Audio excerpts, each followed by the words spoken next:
Bienvenue sur le podcast du Monday Meeting. Mais qu'est-ce que le Monday Meeting ? C'est la rencontre d'amis entrepreneurs réunis autour d'une table ronde afin de discuter en toute simplicité de leur parcours dans l'entrepreneuriat.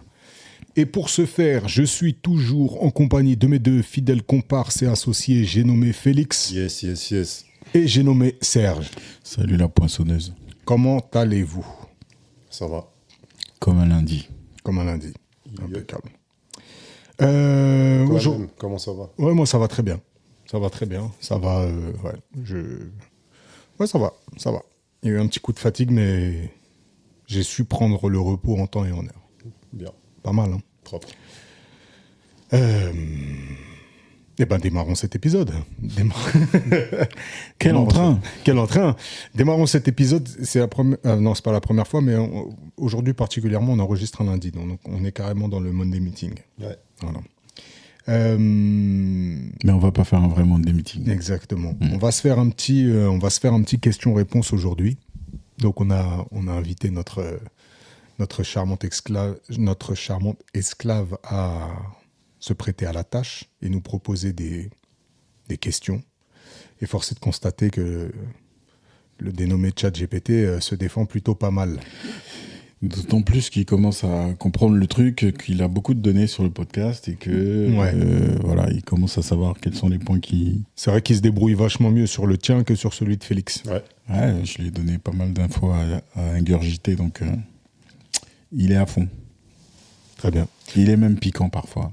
Donc c'est une interview IA. Ouais. On va dire ce que c'est. Bon, c'est pas l'IA qui répond. Non. Mais oui, ça part de questions générées par une IA. All right. Ça t'inquiète Non, pas du tout. Questionne Non, ça va. Ou t'es juste un peu fatigué? Je suis un peu fatigué. Ok. Ce sera peut-être pas aussi fluide que d'habitude, mais allons-y. Est-ce qu'on se fait ça comme d'habitude? Chacun choisit une question dans le lot. Écoute, il y en a une qui m'a sauté aux yeux et c'est la première. Ok. C'est pas par simplicité, hein, mais elle m'a sauté aux yeux parce que je la trouve culottée, cette question. Bah, ne commençons pas par celle-là. Voilà, on peut la garder. Donc, Félix, choisis-en une autre. Au hasard, je vais donner un chiffre, les gars. Parce que... Ouais, toi et le choix, il y a un problème. Hein. Non, c'est juste... Il va falloir creuser. En tout cas, évite... Ok. Je me replonge sur les questions. Évite la 7, la 6 de la première. La 7, ce sera la 7 de la première, voilà. Évite la 7 parce qu'on y a déjà répondu dans pas mal de podcasts. Ouais. La 6, si tu peux la dire. Donc, je lis quand même la 7. Quel échec t'as construit bien plus que n'importe quel succès? Une question qui... Ok. Ouais. J'aurais pas choisi celle-là. Ça, non. Non, mais t'allais pas choisir, t'allais dire de 1 à 10. Donc, si ça tombait sur 7, on était battu. J'allais vers 7. Ah, tu vois. Bon. La 4. La 4.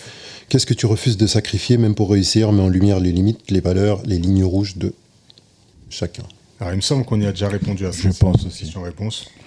Ah ouais? Ouais. Ah ouais, la préparation aujourd'hui, c'est catastrophique. C'est cataclysmique. En fait, c'est les premières minutes. c'est toujours le même niveau de préparation, sauf que là, ça se voit, Ça tu va vois. pas du tout, là. 90e épisode, on commence à voir les ficelles, les gars. Ça sent la fin. Tu sais quoi, si t'avais mis le pavé dans la mare. Aujourd'hui, bon, En les fait, gars, finalement, on arrête là. Si t'avais mis le pavé dans la mare après cette introduction, Et ça aurait été grave. Ah ouais, mais c'est marrant. J'espère que vous rigolez. Moi, nous, on rigole ici. tu Nous, on vois. rigole. En plus, on a fait appel toujours à nos fidèles auditeurs. Il y a des questions qui sont en train de débouler sur le WhatsApp. Ouais. Et là, on est en train de faire n'importe quoi pour le début. C'est scandaleux. C'est scandaleux. Voilà. C'est faute professionnelle. Avérée. Il n'y a plus de conscience professionnelle. Il y a plus rien. Je vous le dis, hein. Vous avez écouté l'épisode Game Over, il va peut-être falloir y aller là. En tout cas, bordel. si on fait 2 épisodes de suite comme ça, on arrête. C'est fini. C'est possible. Parole. Parole véritable. Tu sais quoi, on en enregistre un juste après, on regarde. Big up à Flexta et Arnaud de Parole véritable. Voilà. Bon, Du coup, on me dit de choisir, mais on me refuse des choix. mais comment frérot, ça t'as sorti. Bon, d'accord. Question 4, réponds. Qu'est-ce que tu refuses de sacrifier, même pour réussir, mais en lumière les valeurs, les lignes rouges de chacun? Ah ouais, je me fais menacer. Non, mais c'est vrai, parce que si tu t'en rappelles pas, peut-être que la réponse, tu t'en rappelles pas. Non, je me suis pas posé la question. Je l'ai lu, mais je me la suis pas posée. Qu'est-ce que je refuse de sacrifier?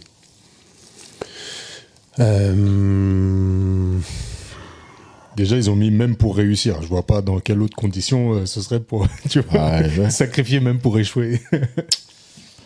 C'est quoi sacrifier déjà, franchement? Sacrifier, ça veut dire aller à l'encontre de... Non, même pas. Exemple concret. En off, tout à l'heure, on a parlé d'un sujet, on va peut-être pas rentrer en profondeur là-dedans. Ouais, carrément. Mais c'était, par exemple, travailler pour quelque chose qui est lié à la politique. Travailler dans un contexte où tu dois faire du consulting ou de la production pour quelque chose de politique. Et ça semblait, en tout cas, réveiller certaines notions de valeurs, etc. Ouais, certains blocages même. Donc, puisque c'est toi qui semblais bloqué, est-ce que tu peux nous expliquer pourquoi Ouais, je pense que ça, c'est un très bon exemple. Évidemment, c'est un très bon exemple. Attends. Quel enfoiré. C'est un très bon exemple parce que c'est archi révélateur, en fait, je pense, de ma personnalité. C'est que je suis quelqu'un qui me pose beaucoup de questions tout le temps. On me dit même souvent que je me pose trop de questions. Ça, c'est un autre débat. Est-ce qu'on peut se poser trop de questions? Je sais pas. Je t'interromps, mais est-ce que t'es pas quelqu'un qui te donne déjà beaucoup de réponses à ces questions que tu te poses? Si, ça arrive, mais il y a des fois où les questions restent en suspens aussi, tu vois. Et ça dure longtemps, ça peut rester en suspens très longtemps. Et c'est pas vrai, je vis pas forcément bien avec le fait d'accepter qu'il reste en suspens. Ok. Je disais, je sais plus ce que je disais, mais en gros, ouais, c'est ça. Ça fait. Quand on a parlé de ça tout à l'heure en off, comme a dit Sergio, on va pas forcément rentrer dans les détails, mais on a parlé de politique et le fait de travailler pour de la politique, en gros, chose qu'on a déjà fait. C'est ce que j'allais dire, parce que la patrouille s'apprêtait à te rattraper. Oui, mais justement, tu vois, quand on en parlait tout à l'heure, je me disais pourquoi ça m'avait pas effrayé ou rebuté la première fois, qu'on avait accepté, qu'on l'avait fait, et que là, non. Déjà parce que c'était une personne qu'on connaissait indirectement. Donc il y a ce truc... Il faut peut-être que je commence par le début. Je pense que pour moi, ça fait partie des choses où... je pars du principe que si on fait quelque chose, parce que là il s'agissait, on va peut-être préciser un tout petit peu d'un sujet où on aurait pu être amené à travailler tous les trois. Et je pense qu'on a ce truc-là individuellement, mais aussi collectivement, de se dire quand on fait quelque chose, c'est qu'on veut que ça marche. On veut vraiment que ça marche. Ça marche ou ça marche pas, mais l'intention au départ, c'est que ça aille au bout. Et j'ai ce sentiment que la politique, c'est un sujet sérieux. Même si c'est quelque chose de strictement rien à faire, pour le coup, qui m'intéresse peu, c'est quand même énormément de responsabilité. Donc mettre toute son énergie, son cœur, pour quelque chose auquel tu crois pas et qui peut avoir potentiellement de l'impact sur la vie de gens, c'est quelque chose que tu crois pas, ou en tout cas auquel tu ne crois pas encore, parce qu'il y a cette question-là aussi. C'est quelque chose, moi, qui me c'est même pas que ça m'effraie, c'est qu'en fait, pour moi, ce serait pas réussir que d'amener quelqu'un à un endroit où il doit pas être, en fait. C'est aussi simple que ça. Donc, si on doit parler c'est la question, c'était de sacrifice. Ouais. Je sais pas si on peut parler d'intégrité, mais c'est plus... J'ai le sentiment qu'un grand pouvoir, entre guillemets, implique de grandes responsabilités. Tu vois, c'est la phrase de qui? De Spider-Man, ça? Non, de son Leon. De son Leon, pardon. Et c'est un truc, moi, qui me tient vraiment à cœur, tu vois. Et c'est quelque chose qui me tient à cœur. Moi, j'y crois aussi, mais justement, là, je considère que c'est pas du tout un grand pouvoir parce que c'est une mission comme une autre. Et que, déjà, je minimise malgré tout l'impact d'une prestation qu'on pourrait avoir sur un sujet tel que celui-là. Et j'ai l'impression que la façon dont tu parles, si on compare les deux, tant pis pour les auditeurs qui ne comprendront pas forcément, le premier sujet qui date d'il y a quelques années, peut-être que tu ne voyais pas d'impact de cette personne-là dans la politique et que c'était un individu lambda qui se lançait en politique et que peut-être que là, justement, quand tu parlais de changer la destinée du peuple, tu vois peut-être quelque chose qui pourrait être de l'ordre de quelque chose de plus important. Ouais. Donc, première chose, quelle que soit l'intelligence, la stratégie ou qu'on met dans ce projet-là, je ne suis pas certain que c'est que ça qui va faire la différence, première chose.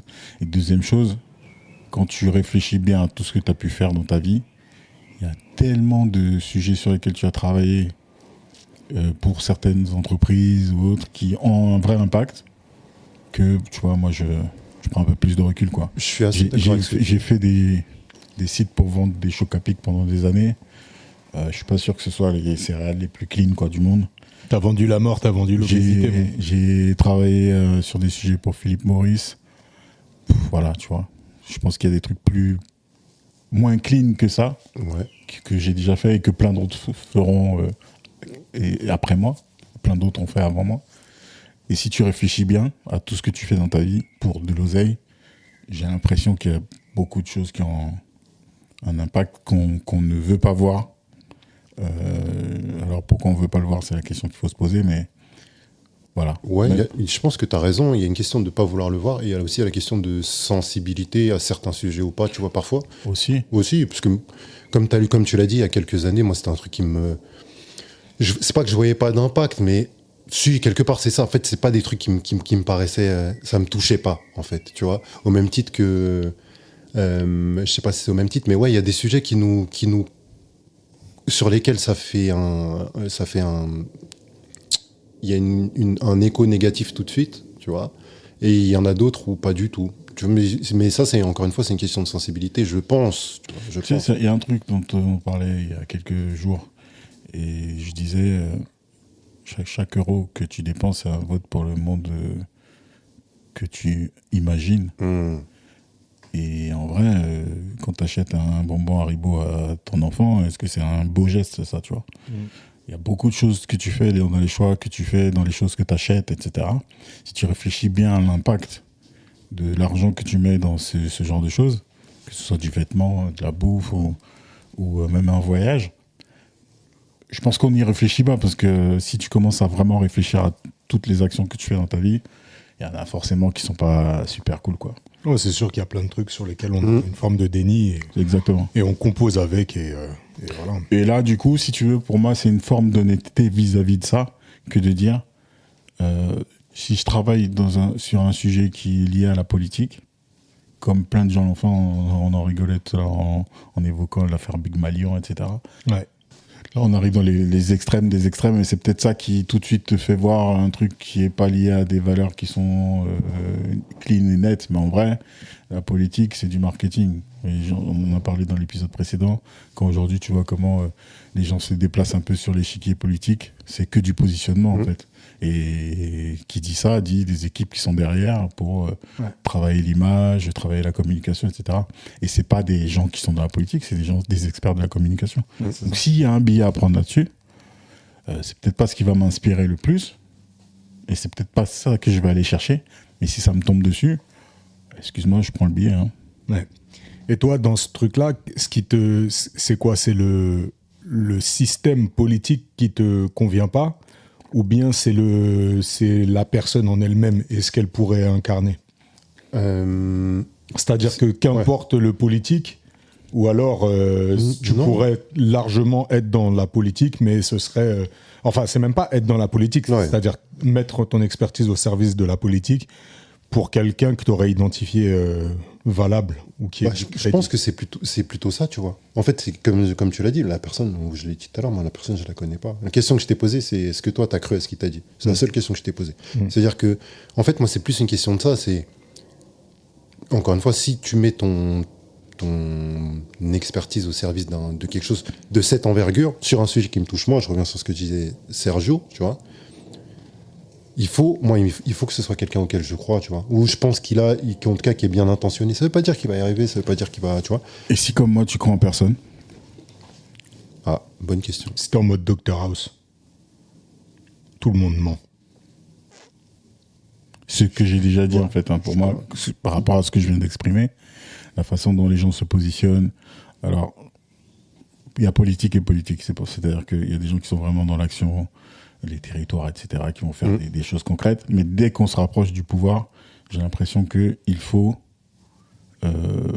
s'habiller d'une certaine façon. Donc tu mets la cravate rouge quand tu veux faire partie de tel ou tel bord politique. Et tu commences à changer, même vestimentairement, ce que tu représentes. Tu vois. Quand tu vois Manuel Valls entre... le couillon maire, et quand il voulait être Premier ministre, il a tout changé. Tu vois, il a changé ses vestes claires, et puis il a commencé à mettre du bleu marine, pour avoir l'air un peu plus sérieux, tu vois. Avoir l'air, c'est pour ça que je le dis. Donc, et c'est pas une idée géniale de lui, il est pas génial du tout. Donc forcément, c'est quelqu'un qui l'a pris et qui lui a dit, écoute, regarde un petit peu. Bon, déjà, t'arrêtes de parler catalan. Hein, regarde un petit peu. Tu rajoutes moins de white et moins de blanco dans tes interviews et ça ira mieux. Regarde les photos des gens qui pèsent, tu vois, ils sont pas habillés comme toi, sale plouc. Donc on va changer un peu ta garde-robe, etc. Donc pour moi, c'est ça la politique. Hein. C'est qu'un jeu comme ça. Donc soit tu connais les règles du jeu et tu dis j'y participe à un certain niveau, mais je suis bien conscient que ce que je vais faire moi, c'est pas manipuler les réseaux sociaux pour aller faire balancer de la désinformation comme Trump a pu être élu, etc. Quoi, tu vois. Ouais. Si tu me demandes de faire ça, oui, effectivement, là je vais te dire, ça me dérange de me dire je suis un expert de l'IA par exemple, et puis je vais faire des deepfakes et puis je vais faire des trucs comme ça. Par contre, si on parle de stratégie de communication normale, si ça fait gagner quelqu'un, tant mieux pour lui. Mais moi, je vais donner mon expertise sur ce domaine-là.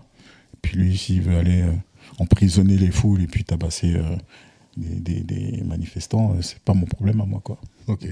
À quel moment tu mets ta limite du coup sur un personnage comme ça, là, t'as identifié? Bah, si c'est clairement un salaud. Ok.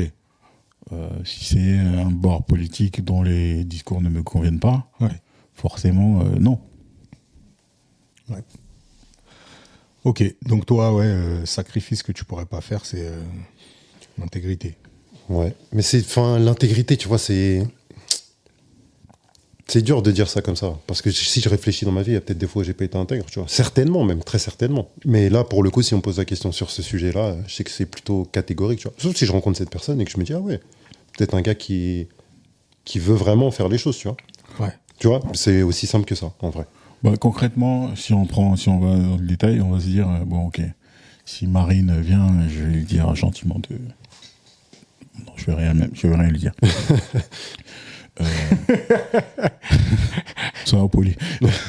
Si Mélenchon vient, qu'on dit tiens voilà, occupe-toi de ces réseaux sociaux par exemple. Ouais. Ok, le personnage, il y a des choses qui vont me déplaire, etc. Je sais pas ce que ça va donner. Si lui il arrive au pouvoir, ça va peut-être rien changer, tu vois. Ouais. Mais, excuse-moi, mais je vais prendre les sous de ces réseaux sociaux. Ouais. Voilà. Je capte. Ok. Total. Ok. Donc, sacrifice, qu'est-ce qu'on met alors? Parce que l'intégrité, c'est pas ça.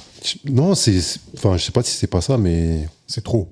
Ouais, c'est trop. L'intégrité, ça fait. Moi, je sacrifie pas mon intégrité, frérot, ça va, tu vois. Ça va.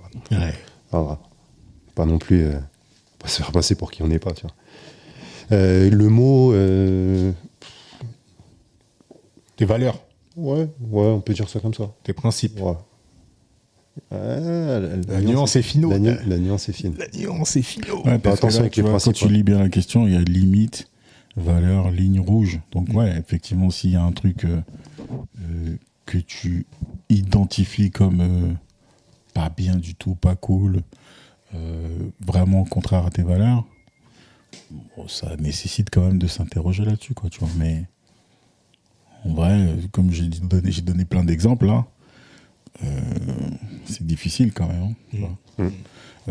Il y a eu sur les réseaux sociaux, il y a eu, je crois que c'était par la fête de la musique, Kassav était à l'Élysée.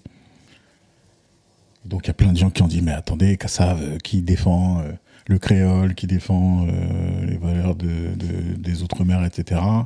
Avec ce gouvernement qui montre clairement qu'il s'en fout complètement, c'est pas un beau message à envoyer, quoi. Bon, il s'agit d'aller faire de la musique le jour de la fête de la musique, dans le lieu le plus prestigieux de France. Avec certainement un cachet qui va payer quelques impôts.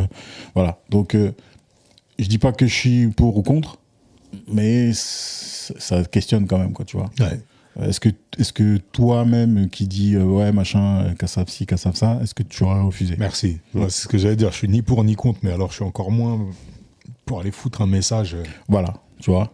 Non, mais ça, c'est important de le dire aussi, tu vois. Moi, c'est aussi ce que je peux rajouter là-dessus, c'est que j'ai pas d'avis sur ceux qui acceptent ou qui acceptent pas, tu vois. C'est une question de comment tu te sens au moment où tu dois le faire. Est-ce que ça fait écho en toi ou pas, tu vois. Après, les gens acceptent ou pas. Chacun sa sensibilité. Après, c'est une question d'institution aussi, quoi. Aussi. C'est-à-dire que, est-ce que tu te réfères à l'institution ou tu te réfères à celui qui incarne l'institution au moment donné. Exactement. Si tu gagnes la Coupe du Monde, est-ce que tu regardes qui est le président avant d'aller prendre ta médaille là-bas? Et c'est ce qui est le problème aujourd'hui, c'est que justement, comme on disait un peu en off, c'est que ce personnage providentiel là, il incarne tellement de choses qui dépassent l'institution. Et c'est ça qui est préjudiciable aujourd'hui, c'est qu'en effet, l'Élysée, c'est une institution en fait. La présidence, c'est une institution. Clairement. Tu vois. Et que la présidence t'invite, c'est un geste, mais c'est la France entre guillemets. Donc, et tous ses ressortissants qui t'invitent. Voilà. Le président, lui, tu peux t'en tamponner le sifflet, comme on dit, tu vois. Donc, tout ça pour dire que ce qui se passe dans la tête de ces personnes qui acceptent, t'en sais rien. Elles vont peut-être pas voir Macron, elles vont peut-être à l'Élysée, tout simplement. Grave. Elles vont se positionner à l'Élysée pour que dans 15 ans, quand personne ne se souviendra qui était président à ce moment-là, qu'il y ait des images qui montrent que des gens d'outre-mer sont partis faire de la musique à l'Élysée, tu vois. Grave. Donc c'est facile de prendre position et de dire ouais, mes valeurs, mes machins, mais encore une fois, même quand tu achètes ton Haribo, c'est un geste fort, quoi, tu vois. C'est ça. Donc j'aimerais que les gens tempèrent un petit peu ce genre de choses quand tu parles de valeurs ou de principes ou de je sais pas quoi, parce que quand tu t'interroges vraiment sur ta vie de tous les jours, t'en fais des trucs pas clean régulièrement, quoi. C'est clair. All good. Bon. Peut-être qu'on peut aller sur ta question numéro 1. Allez, allons sur la question numéro 1. Ça, elle est bien. Elle est bien. Elle est bien parce qu'elle est ouais, comme je disais, elle est culottée, en fait. Elle est culottée. Et on sent que toi, tu l'as bastonné, ton chat GPT, à lui dire de ne plus être super consensuel, parce que la question numéro 1, c'est quel est le mensonge que tu t'es le plus longtemps raconté? Que tu t'es le plus longtemps raconté. Ouais, à toi-même. La première fois que j'avais lu, c'était que tu as le plus longtemps raconté. Et en fait, non, j'avais mal lu. Que tu t'es raconté à toi-même, ouais. C'est ça. Je vous laisse, les gars, vous avez 2 heures. C'est toi, frérot. C'est le bac.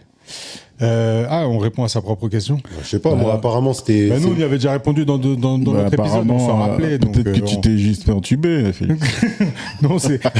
D'habitude, l'un pose la question, les autres répondent, et puis après, tu peux répondre à ta propre question. Donc, tu vois, t'es pas vigilant. Donc là, je suis monté prier, il y a un coup monté qui s'est fomenté en bas. C'est parce que ta question, je t'ai dit, on l'a déjà traitée. Ok, mais d'accord. toi, tu t'en rappelais plus. Du coup, ça, j'ai dit, réponds à ta question. Ok, autant pour moi. Tu vois ce que je veux dire? Je dis autant pour moi, mais je sais que vous êtes que des enflures. Mais dans le piège. Quel est le mensonge que je me suis plus longtemps... Vas-y, je vais pas répondre 2 fois de suite, les gars. Si, encore. C'est plaisant, ouais. Attends, on se lasse pas de ta parole, frère. Tiens, je vais me reprendre un Ice Tea, moi. Tiens. Je peux me servir, concentre-toi sur la réponse. Le mensonge que je me suis le plus longtemps raconté, pendant tout petit,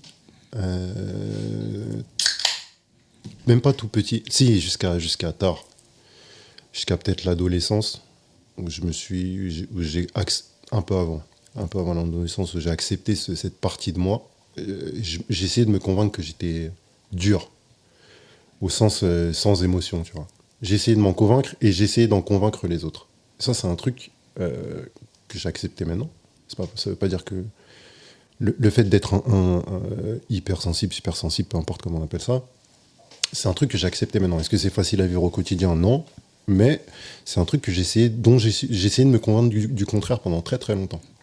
Parce que pour moi, c'était, tu sais, c'est les trucs d'enfant. C'est un garçon, ça doit être dur, ou en tout cas, tu vois, ça doit pas montrer certaines choses, ça doit pas pleurer, ça m'a pas empêché de pleurer beaucoup, tu vois. Mais j'essayais de me convaincre que c'était pas moi, tu vois, que c'était une partie à éliminer de moi. Et force est de constater que non, en fait. Déjà parce que tu peux pas l'éliminer, je pense pas. Non. Et en plus de ça, je pense que c'est au final une bonne partie, enfin une partie que j'aime chez moi, tu vois, mais avec son lot d'emmerdement, hein, la vérité, avec son lot d'emmerdement, mais c'est une partie que j'aime chez moi. Donc c'est peut-être le mensonge que je me suis raconté le plus longtemps. Ah ouais, c'est balèze. Peut-être. C'est balèze de ouf. Et puis en même temps, quand tu dis emmerdement, c'est que c'est d'autant plus balèze parce que pour toi, même si aujourd'hui tu l'as accepté, il y a quand même un truc de il faut pas, tu vois. Ouais, mais non, parce qu'il y a des... Non, c'est pas qu'il faut pas, c'est que t'en souffres à plein de moments, tu vois. Et je pense que vous êtes tous les deux bien placés pour le savoir. Il y a des choses sur lesquelles c'est très cool, et il y a des choses sur lesquelles tu dis, ah ouais, sans ça, je vivrais bien aussi, tu vois. Enfin, la vie, elle serait peut-être un peu plus cool à des moments où tu as besoin de cool. Ouais, je pense que c'est ça mon plus gros mensonge. C'est balèze. Je vois pas autre chose, là, comme ça. Bonne question, bonne réponse. Ouais. Merci pour ce partage. Sergio. La question est difficile parce que dedans, il y a le longtemps. Et, le longtemps, il change un peu tout parce que quand tu poses la question, j'aurais tendance à penser au mensonge qui a eu le plus d'impact, ou tu vois. Et c'est pas forcément la même chose. Ouais. Donc si je réponds au plus longtemps, c'est peut-être, on va dire, la structure de la société et la notion de réussite. Et de se dire, il y a des parcours qui sont un peu supérieurs à d'autres. Des parcours un peu académiques où tu prouves un peu ton intelligence, voilà, où c'est un peu plus prestigieux, où tu classes un peu les gens comme ça vis-à-vis des notes qu'ils ont, etc. Tu vois. Ouais. Et ça, j'y ai cru pendant longtemps. Ouais. J'ai cru que t'as réussi. En même temps, ouais, le génie est fait de je vais travail. vous expliquer. Donc voilà, c'est comme ça que ça a commencé. Donc forcément, tu vois, tu t'accroches à quand quelque chose est difficile. On en a parlé dans ces notions de switching cost, dans ces notions de la valeur que tu attribues à quelque chose qui t'a coûté cher. Ouais. Quand ça te coûte cher, tu lui donnes de la valeur, quoi. Et donc, quand tu es dans quelque chose d'assez fastidieux, où tu dois travailler dur, où pour avancer, il faut quand même bien s'accrocher, tu as tendance à te dire que c'est ça le modèle, en fait. Donc, si je dois parler d'un mensonge que je me suis raconté, c'est celui-là, c'est de se dire que, en fait, la voie vers la réussite, elle est difficile, douloureuse, liée beaucoup à une discipline de fer. Et surtout que c'est la seule voie. Maintenant, avec le temps, j'ai découvert les youtubeurs, j'ai découvert les influenceuses, j'ai découvert les comptes OnlyFans. Donc forcément, je me dis, il y a peut-être d'autres moyens de réussir. Il y a d'autres voies. Ou alors, en tout cas, c'est quoi la réussite finalement? Donc je suis encore en plein questionnement de qu'est-ce que c'est finalement la réussite. Et donc je liais ça souvent à une notion proche de celle de la conquête de la liberté, qui passe parfois par l'assainissement des finances, qui passe parfois par la réussite de sa mission. Donc forcément, ça change un peu de vision, de paradigme. Mais ouais, si je reste vraiment sur le longtemps, et je pense que c'est pas encore tout à fait effacé, hein, je dirais ça, quoi. Ma notion de ce qui est prestigieux, noble, ouais, à réfléchir longuement. Elle est balèze, cette question. Elle est balèze. Elle est balèze, et moi j'essaye de faire, de trouver par où l'aborder. Et c'est marrant, parce que c'est une sorte de subtil mélange de vos deux réponses. J'arrive pas à sortir un concept clair. Au début, je voulais dire le sentiment de pouvoir satisfaire tout le monde. Ouais. Mais en même temps, c'est pas tout à fait vrai, parce qu'il y a des fois où j'en ai eu clairement rien à faire, mais il y a quand même ce truc de tu peux... Et quand tu t'es mis à parler aussi, Sergio, et des trucs de... Je pense l'un des plus grands mensonges que je me suis fait, c'est de croire que le caractère exceptionnel que je m'approprie, il faisait de moi quelqu'un de supérieur. Tu vois. Et en même temps, ouais, je pense que c'est ça. Je pense que c'est bien résumé. Je pense que le plus gros mensonge, c'est d'avoir cru que j'étais au-dessus de la mêlée, et de me dire justement que même en étant au-dessus, je vais faire preuve d'humilité pour pouvoir être aussi avec le bas peuple. Avec quiconque. C'est hardcore, hein. C'est hardcore. Et en même temps, beaucoup de trucs inverses, c'est-à-dire beaucoup de trucs où moi-même je me suis vu en dessous. Donc toujours une sorte de comparaison aussi avec, comme tu disais, soit une hiérarchisation de ça peut être de rang social ou intellectuel ou culturel ou autre. Et j'ai mis pas mal de temps à essayer d'aborder l'autre dans son entièreté, et qu'il n'y ait pas de hiérarchisation. Mais je pense que ça, c'était du début de mon... Ouais, de 10. J'ai dit, hein, quand j'ai switché et que j'ai dit je serai plus jamais dans l'ombre, je pense que le paramétrage, il s'est fait difficilement jusqu'à au moins je dirais mes 16-17 ans, ouais, à peu près, où j'ai réussi à comprendre que non, t'es au-dessus de personne, poteau. Mais j'ai toujours vu quand même, tu sais... Quand même des bons clients. On va se dire les choses. Non, mais tu vois, ce que je veux dire, c'est ça, c'est que j'avais vraiment tu sais, comme on dit, le syndrome du Parisien qui se trimballe en campagne, là. Tu vois? Ouais. Oui, la dernière fois qu'ils ont croisé un musée, et puis après, tu te regardes et tu te dis, attends, moi, la dernière fois que j'ai croisé un musée, c'était quand aussi? Et puis... Est-ce que je sais faire pousser des tomates, moi? Exactement. Et voilà. Voilà. Et est-ce que, justement, cette intelligence-là... Donc, je pense jusqu'à mes 16 piges, ça, c'était difficile à réguler. Et après, je pense que du coup, celui qui a duré le plus longtemps, quand même, c'est de penser que je peux satisfaire tout le monde, tu vois. Au point de m'oublier moi-même et surtout me mentir à moi-même sur est-ce que j'ai vraiment envie de satisfaire ou est-ce que j'ai vraiment envie de ça? Et je pense que c'est le plus gros mensonge que je me suis fait à moi-même. Elle est difficile, elle est vraiment difficile. C'est pour ça qu'elle m'a interpellé, cette question. Parce que j'ai toujours eu aussi la sensation de m'interroger moi-même sur moi-même. Donc, d'essayer de voir justement si de temps à autre, il y avait un curseur qui était un peu en roue libre. Mais... Là où je te rejoins, c'est sur cette notion-là, et c'est ce que je questionnais aussi dans la question qu'on va appeler la question de Félix, c'est cette facilité à juger les autres. Tu vois, et dire, quand tu vois quelqu'un d'autre faire une action, tu as une sorte de facilité à décider si c'est intègre ou pas, authentique ou pas, ou juste ou pas. Et c'est beaucoup plus facile quand c'est quelqu'un d'autre, quoi, tu vois. Et donc... si je parle de mensonge, c'est juste se dire, si tu te poses vraiment et tu te dis dans la même situation, qu'est-ce que j'aurais fait, et que tu le fais vraiment, tu te rends compte que c'est beaucoup plus facile à dire qu'à faire, quoi, tu vois. Clairement. Et c'est pour ça que je donnais des exemples bateaux, comme dire, ok, si je m'écoutais vraiment, j'achèterais plus de tel céréale ou tel jus que j'aime bien, que j'adore, je payerais plus un seul Red Bull, tu vois, il y a des choses quand même où c'est facile, où tu le fais tous les jours et ça devient ancré en toi et tu refuses, tu parlais de déni, tu refuses de voir l'impact de cette chose-là. Mais par contre, si quelqu'un d'autre prend une action, bah là, c'est beaucoup plus facile de dire, ah bah non, regarde ce que tu fais. Tu vois, par exemple, moi je suis non-fumeur, donc c'est facile de dire aux fumeurs, ouais, vas-y, machin, tu vois. Très facile. Mais si on te dit, bah, fais la même chose que tu lui demandes avec le chocolat, tu commences à te dire, ok, j'ai une grande bouche, mais est-ce que je suis vraiment capable de faire ce que je prêche, quoi, tu vois. Donc ça, oui.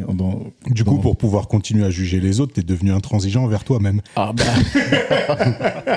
Je vais pas abandonner le jugement de l'autre. Et encore intransigeant sur certains aspects, sur d'autres, c'est la roue libre totale. Non, mais c'est important de se dire que nous-mêmes, en fait, c'est ça, on se met tous des mécanismes pour que la vie elle soit supportable, en vérité.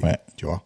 Parce que celui qui est bordé de principes et autres, il vit plus. Tu peux pas vivre. Non, mais clairement. Tu peux pas allumer la télé et ne pas...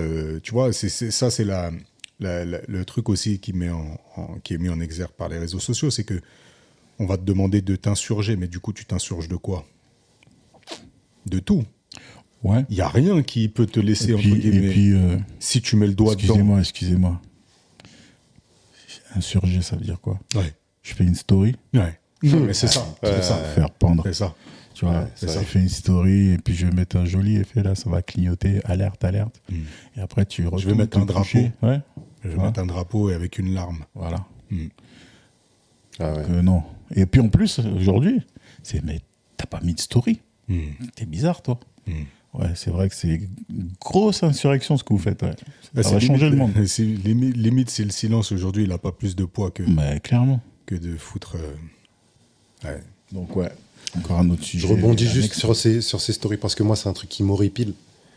J'emploie pas souvent ça, mais ça m'horripile. Tous ces gens-là qui postent des stories à longueur de journée, on les a jamais vus transférer une cagnotte, on les a jamais vus mettre de l'argent quelque part, on les a jamais vus même mettre leur temps, leur énergie physiquement dans des maraudes, dans des trucs. et ils s'insurgent contre le fait que t'aies pas posté quoi que ce soit. Donc tous ces gens-là, t'as dit quoi, allez vous faire pendre? C'est ça? Ouais, x2. Voilà, c'est bon. Voilà. C'est dit. Moi, je vous Les laisse hommes en paix, fâchés. les gars. Ouais, x2. Ouais, bref. Ouais, je les laisse en paix, mais ça me... Je vois plus à quel moment ça peut rentrer dans mon logiciel de me dire ah ouais, là, je devrais, parce que qu'est-ce qu'on va penser de moi? Ouais. Oh non, c'est pas du tout dans mon logiciel, mais je tiens à préciser quand même. Ah non, Qu'on vous voit. C'est clair. Ouais. Non, parce que je pense qu'il y a plein de gens qui subissent aussi cette pression. Oui, non, mais latente, clairement, bien et sûr. qui se disent, attends, quand même, Bien je sûr. vais mettre un truc, tu vois. Je vais mettre un truc, je vais relayer, je vais...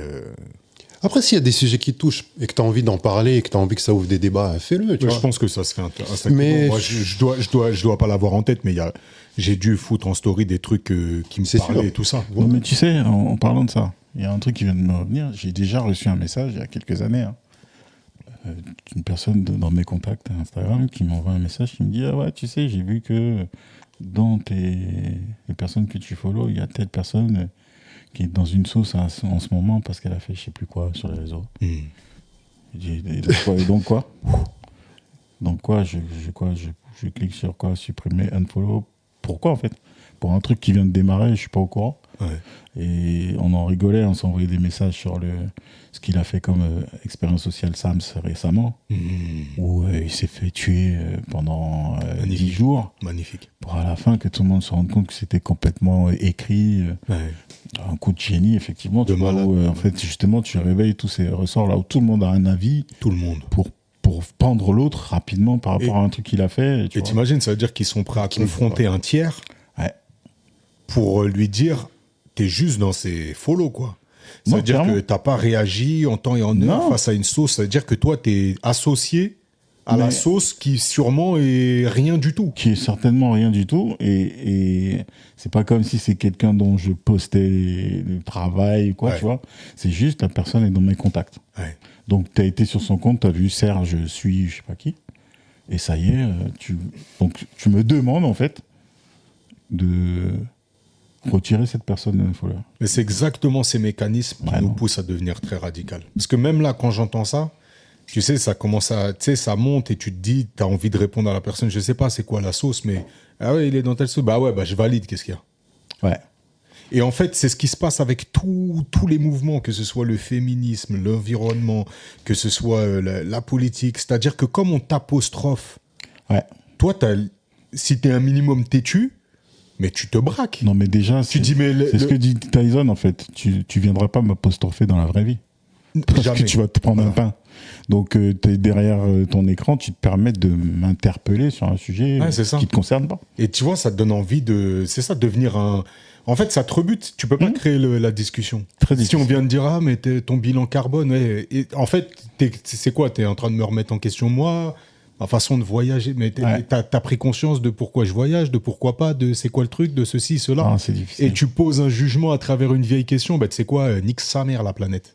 Je vais envoyer un bilan carbone, t'as jamais vu ça de ta vie. Et c'est ce qui se passe, en fait. Tu vois les mecs, au final, tu prends au States, là, qui finissent climato-sceptiques, de se dire, bah, vas-y, ils me cassent tellement la tête, les verts, là, avec leur bienséance, leur bien-pensance et leur façon de s'exprimer, et me faire croire que je suis un gueux. Bah, je vais sortir le 4x4 et je vais faire fumer jusqu'à ce qu'ils crèvent. Et en fait, voilà, c'est ma manière de leur répondre, parce que sinon, je me sens comme une merde, je suis dévalorisé.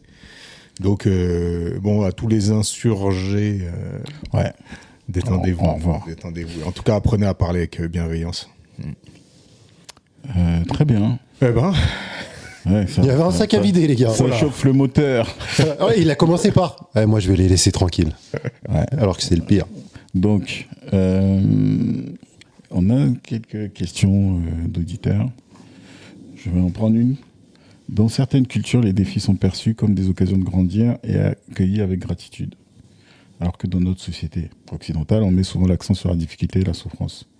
Donc la question, c'est si vous aviez la certitude qu'un simple changement de perspective pourrait rendre la vie plus légère, plus douce, épanouissante, abondante, comment feriez-vous pour reprogrammer votre état d'esprit ?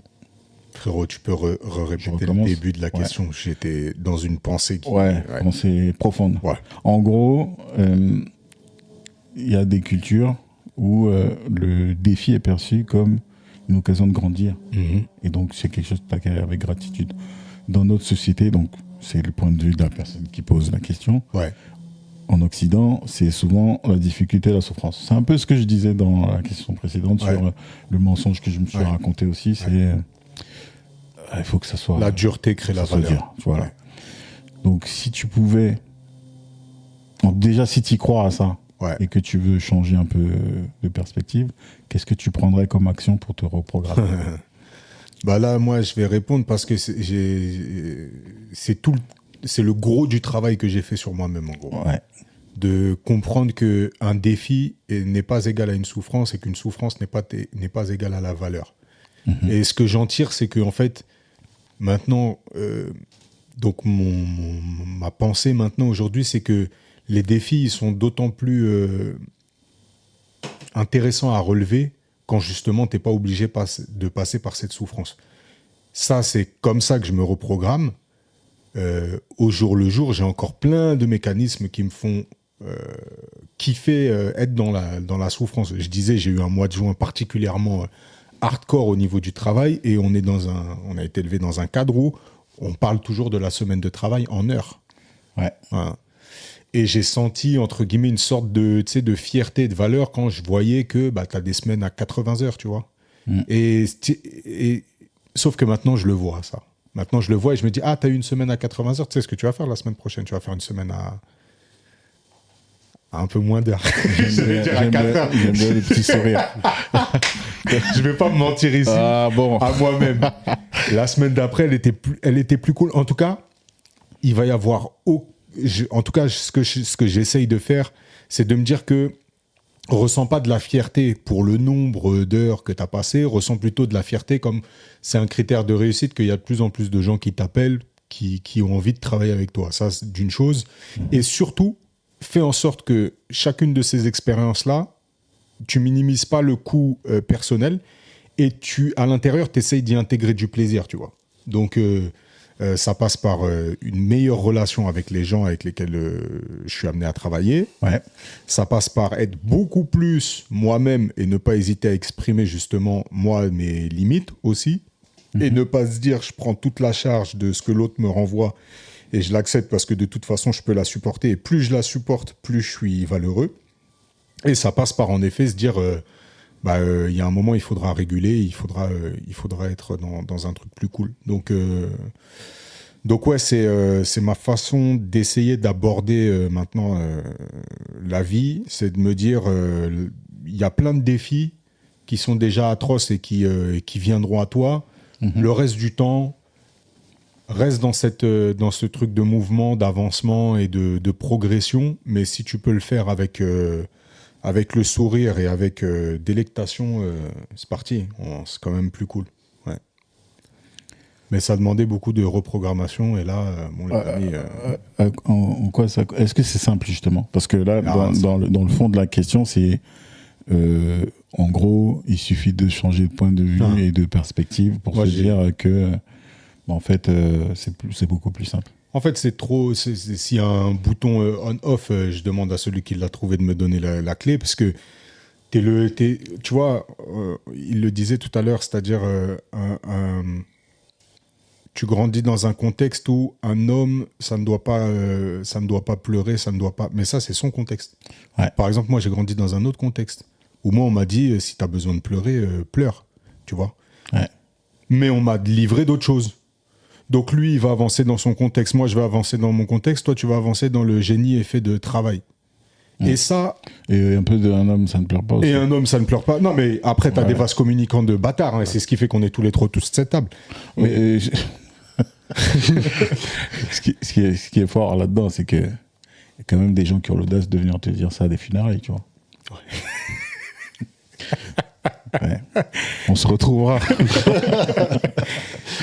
Ouais. Donc toi, on t'installe ça. Cette phrase-là, un génie effet de travail, t'imagines à quel point elle a pu te marquer? On en parle, je sais pas, un podcast sur 10, mon frère. Oui. Tu vois, je vois encore le tableau. Donc s'il y en a un qui a le bouton pour reprogrammer l'intégralité des phrases qui ont été mis à ta disposition pour te faire grandir, s'il y en a un qui arrive à switcher ça en se disant « Ah, du côté anglo-saxon, ils le prennent différemment », bah là, franchement, chapeau à lui. Mais sinon, Je pense que ça met autant de temps à se déconstruire que ça s'est mis à se construire. Peut-être un peu moins, mais... Ça me fait penser à une... j'écoutais un podcast il y a quelques jours de Future avec Chris Do qui recevait je ne sais plus quelle consultante, quoi. Et donc il parlait de... C'était pas la première fois qu'il la recevait. Donc il parlait d'une anecdote qu'ils avaient déjà racontée, en tout cas une histoire, qui était celle d'un pêcheur, je ne sais plus dans quelle contrée, qui lui, en gros, il faisait sa pêche, et ça couvrait ses frais, et puis il ramenait à manger à ses enfants, à sa famille, quoi. Et donc il rencontre un businessman américain qui arrive et qui lui dit, mais avec le talent que t'as là... T'étais là quand j'ai raconté ça avant-hier. Avec le talent que t'as, si on structure bien, en fait, ce que tu vas faire, c'est que tu vas prendre 4 gars, tu vas les former, et puis chacun va avoir son bateau, et puis à partir de là, on va pouvoir faire tel truc, puis à partir de ça, et puis à la fin, tu auras des millions, etc. Et, donc le gars, à chaque fois, il lui dit, mais ok, d'accord, mais après... Donc le gars, il imagine l'étape d'après, il lui dit, ouais, donc là, on va faire ci, on va faire ça, mais après. Et donc il développe comme ça son idée. À la fin, il dit, tu vois, tu auras le temps de prendre ton bateau, aller à la pêche, et puis pêcher des poissons que tu pourras partager avec tes enfants. Et le mec dit, mais c'est ce que tu suis déjà. Tu vois, c'est le sketch de Desproges, on le mettra, il est magnifique. Et du coup, tu te dis, si tu le vois comme ça, et là, on parle d'une conversation. Ouais. Tu vois. Une conversation, ça va vite. Tu vois. Un sketch, ça va vite. Mais dans ta vie, avec ce que tu viens de dire, c'est-à-dire tout ce qu'on t'a inculqué comme notion de réussite, tu peux pas te dire j'ai fini le jeu. C'est impossible. Parce que, je sais pas, tu as découvert une passion, par exemple. Tu vois. Ouais, donc, quelqu'un qui se dit, bon, toi, tu joues quelques notes de saxo, tu dis, ce que ça me procure là, en fait, c'est fini. Je veux juste pousser ça. Parce que le jeu, il évolue, les règles changent. Tu vois. Ou dire, tiens, en fait, le bonheur que j'ai quand j'attrape une feuille et que je dessine, il n'y a rien d'autre de plus, en fait. Donc, le reste, là, c'est juste le poisson à donner à mes enfants, là. Tu vois. Sauf que le poisson à donner à tes enfants, même toi, tu n'es pas maître de ce que ça représente. On va te dire, non, tes enfants, il faut qu'ils portent quand même du Jordan, hein, parce que les autres dans la cour, ils vont rigoler. Et tes enfants, quoi, ils n'ont pas un petit fonds de trucs là pour leurs études, t'as pas 100 000 € de côté pour eux, t'es une merde. Tu vois. Donc en fait, ce que toi-même tu définis comme bonheur là, c'est difficile de t'ancrer dans ce que ça représente pour toi et ce que ça représente pour les autres, tu vois. C'est ça. Et donc c'est difficile de changer comme ça de perspective et de dire, dans ma réalité, alors que tu vis en Occident, dans ma réalité, posséder une maison, c'est de la merde, avoir une voiture, c'est de la merde, etc., etc. C'est complètement faussé parce que tout autour de toi te ramène tout le temps à du matériel, à de la possession, etc. C'est ça. Et dire, moi, je veux me déposséder de tout ça pour agripper à pleine main mon rêve, ma passion, il faut être solidement ancré. Hein. Très. Ou alors se barrer. Ouais. Comme je disais, le mec qui se barre, qui devient bouddhiste et qui est maintenant l'homme le plus heureux du monde. Ouais. En fait, il faut apprendre à se connaître. Il y a ça, parce qu'il y a ça dans la reprogrammation, c'était quelles actions vous mèneriez pour vous reprogrammer. Je pense que la première action, c'est déjà d'avoir conscience qu'on a été programmé et que tout n'est pas pour tout le monde. Ouais. Et après, vivre avec le jour le jour. Tu vois, toi, tu mènes tes petites actions. Non, tes actions. Tu as fait un travail de thérapie qui t'aide à voir les choses différemment. Est-ce que ton ancien toi, il n'y a même pas d'ancien toi en fait, tu vois, même le fait de dire ancien toi, ça marche pas, va disparaître en claquant des doigts, ça marche pas comme ça. Est-ce que même il faut le faire disparaître? Non. Non. Est-ce que c'est ça? Et puis c'est un cheminement d'une vie, sûrement. Un cheminement d'une vie de dingue. Moi, l'idée c'est juste de dire est-ce que je me sens bloqué, tu vois? Moi, je vois, hein, c'est ça les moments où ça s'est mis à déraper pour moi, c'est des moments où je me suis senti bloqué. C'est le moment où, comme je pense que tous les trois autour de la table, on est sur cette même définition un peu de la vie, c'est que c'est une forme de progression, une forme d'ascension, une forme de montage. Petit clin d'œil à PDF. C'est une forme de montagne à gravir. Et en fait, à 120 000 €. L'analogie de la montagne, elle est bonne parce que tu as des voies très faciles sur la montagne pour arriver au sommet. Et t'en as d'autres, frérot, elles sont escarpées, elles sont dangereuses, tout le monde crève en passant par là. Et en fait, ouais, il y a différentes méthodes pour arriver là-haut. Et bah, les fois où je me suis senti bloqué, c'est là que ça a dérapé, quoi. C'est que t'as la sensation de plus pouvoir avancer, de plus savoir comment faire, Et je pense que c'est là où, justement, bah, ces projections des autres t'ont emmené sur une voie qui, au final, n'aurait pas été la tienne. Et peut-être que ta voie à toi, c'est la voie très difficile, parce que toi, t'es un gars à qui l'escalade ne fait pas peur, le fait de monter au piolet, ça fait pas peur, mais on t'a toujours dit, hey, fais attention, là, en dessous, il y a un précipice de malade, fais gaffe, prends plutôt cette voie-là, et en fait, sur cette voie-là, tu t'épanouis pas. Ou inversement, on t'a fait croire que la vie, c'est dur, c'est une dinguerie, alors qu'en fait, tu peux marcher tranquillement. Et quand je définis ces deux axes-là, j'ai la sensation que j'ai eu les deux injonctions, moi. Une partie soit très sécure et une autre partie, il faut que ça soit dur. Donc ouais, c'est long. Et donc, ouais, bah, la reprogrammation, elle se fait petit à petit. Mais en effet, première chose à mettre en place, c'est de se dire qui je suis. Et là, on le pose simplement à nos invités en début d'épisode. Mais ouais, c'est une question dont la réponse est parfois bien longue. Donc voilà. Moi, je vous propose, parce que c'est chaud là. Ah ben ouais. Une petite pause. Ouais, on a 1 heure là, presque. Parce que là, on est parti vraiment. On est parti en mode pointage tranquille et paf, voilà, ça va faire un épisode particulier. Donc, je vous propose de faire une petite pause musicale en toute détente. Allez. T'as quelque chose ou pas? Oui. Ah, bon, ça y est. Là, je sens que mon corps est tout tendu. Là, je vais partir sur. Je suis déjà en train de. Quelque chose qu'on met pas assez souvent, c'est du reggae. Ah, très juste.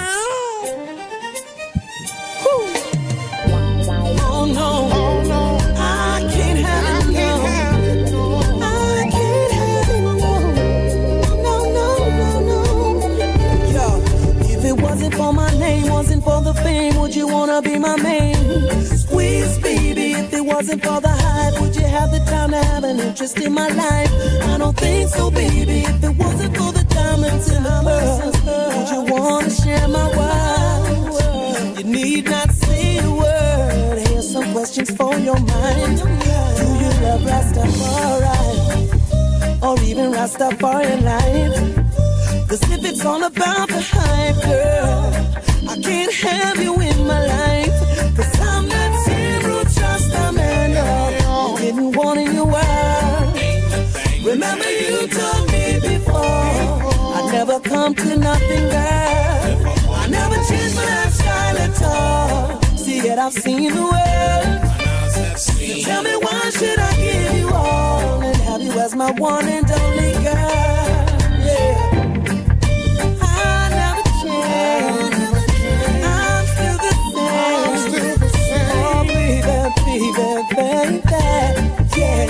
There was a time my heart was yearning for you to be in my life. Maybe you're the only girl I try to be with more than twice. C'est lui là, je l'entendais dans les bacs là, j'attendais que sa voix elle arrive. T'as la même. T'as coupé un mauvais moment, frérot. Au moment où je me suis redressé de ma chaise, j'ai dit, mais c'est qui lui? J'ai entendu sa voix dans les bacs, j'ai dit lui, il faut juste que j'attende qu'il arrive pour être bien sûr, parce que lui il a de la puissance dans sa voix. C'est très très fort. Morgan Heritage, pour ceux qui veulent aller chercher. Ah, j'allais me mettre un peu. C'est vrai, je pense jamais écouter du reggae, mais c'est toujours un plaisir. Ouais. Me foutre une playlist. Bon, bien cool. Moi, j'ai vu une autre question. Ben, c'est la 2. La 2, là, qui me parle aussi beaucoup. Qu'est-ce que tu poursuis vraiment à travers ton travail? Et ça, j'aime bien cette question. C'est une foutue question, frérot. Elle est hard. Elle tombe bien parce que je pense que j'en ai parlé récemment. Je suis en train de questionner en profondeur cette notion de travail. Et je pense que ça fait un petit moment que je dis pas moi-même de moi-même, je travaille dans. Ouais. Je pense que ça fait un vrai moment. Ouais. Si on me pose la question dans quoi tu bosses, je vais peut-être répondre, tu vois. Mais de moi-même de dire je travaille dans, ouais. C'est plutôt ce que je fais. Donc déjà dans mon esprit, je pense que la notion de travail, je l'éloigne. Il y a quand même beaucoup de disciplines là-dedans et c'est organisé comme ce qu'on appelle le boulot. Mais j'essaie d'y prendre beaucoup plus de plaisir qu'avant. Et c'est pas forcément dans les tâches que je réalise, c'est un peu ce que disait Félix sur cette notion de sacrifice, c'est de sacrifier moins de moi-même dans ce que je fais. Donc ça m'amène à un virage qui peut être assez brutal, qui est de se dire, est-ce que je suis encore capable de faire des choix juste pour l'argent ? Je pense que oui, si on écoute ce que j'ai répondu tout à l'heure. C'est même pas je pense, j'en suis sûr, mais c'est parce que justement, j'ai pas encore réussi à trouver ce paradigme dans lequel tu vis sans une sécurité financière.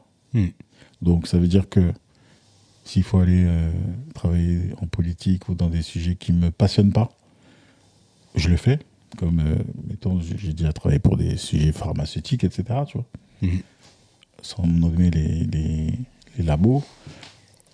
Bon, on peut questionner quand même ce qu'ils font, quoi. Tu vois. On a 2-3 faisceaux d'indices qui disent que bon, c'est pas forcément. C'est pas les. C'est pas dans les plus grands missionnaires du monde. Exactement. Voilà. Mais s'il y a des sauts à prendre. Donc en fait, le truc, c'est que j'ai souvent fait ça d'abord avec une casquette, comme je disais, au-dessus de moi, qui est celle de l'agence pour laquelle je travaille, qui fait que tu as moins de latitude. Ouais. Il se trouve que maintenant, j'ai mon propre studio. Donc ça m'arrive de bosser toujours pour des agences, ou parfois en direct. Bon, je suis pas sûr que tous les clients soient clean, tu vois. Mais bon, je prends les sauts, hein, c'est comme ça, tu vois. Maintenant, plus ça avance, plus on parlait de cette volonté de mixer un peu mes deux entités flottantes, là, qui est celle de l'artiste et puis celle du studio créa. Quand on dit ça comme ça a l'air très proche, mais finalement, le but, il n'est pas du tout le même. Tu vois, il y en a un qui est vraiment centré sur toi et puis l'autre qui est centré sur ce que tu apportes aux autres. Ouais. Donc, il y a des ponts et il y a même un grand pont qui va devenir un truc qui est mélangé.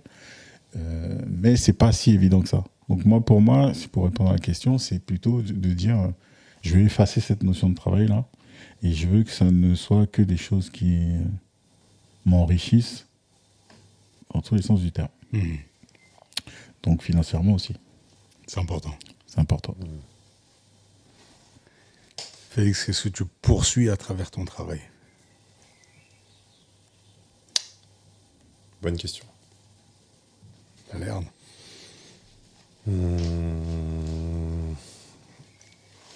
Et tu vois, ça fait partie des questions que je me pose beaucoup, auxquelles je suis pas sûr d'avoir la réponse, et ça me fait chier. On vient de mettre le doigt sur un des points de tension permanents. Ça me fait chier parce que j'ai une réponse. En fait, pour être tout à fait honnête, il y a une réponse qui me vient très clairement dans ma tête. Ouais. Mais au fond, si je creuse, je suis pas sûr de savoir ce que ça veut dire. Vas-y, on voit. Je me dis, quand je pense travail, je me dis, moi, ce que je cherche au fond, c'est même pas une meilleure compréhension, c'est...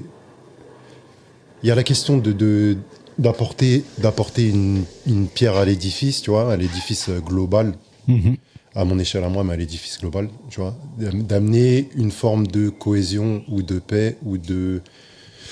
je sais pas comment dire ça. Bienveillance, tu vois. Il y a ce truc-là qui est toujours en tâche de... Mais qu'est-ce que ça veut dire au final ? Parce que... ça a l'air clair comme ça, mais dans les faits, qu'est-ce que je peux faire moi ? Qu'est-ce que je peux faire moi qui fait que je vais pas soit faire de...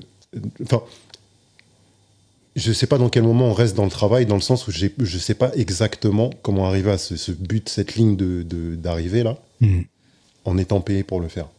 Donc en fait, c'est pour ça que je dis que c'est compliqué, parce que là, pour moi, on sort du travail. S'il y a un objectif de vie, et j'arrive pas forcément à le lier au travail. Ouais. Je sais pas si c'est clair ce que tu dis. C'est très clair, et si tu veux, ça a été objet de plein de débats dans ce même podcast où à chaque fois je tapais un peu sur cette notion de la recherche de l'ikigai. Ouais.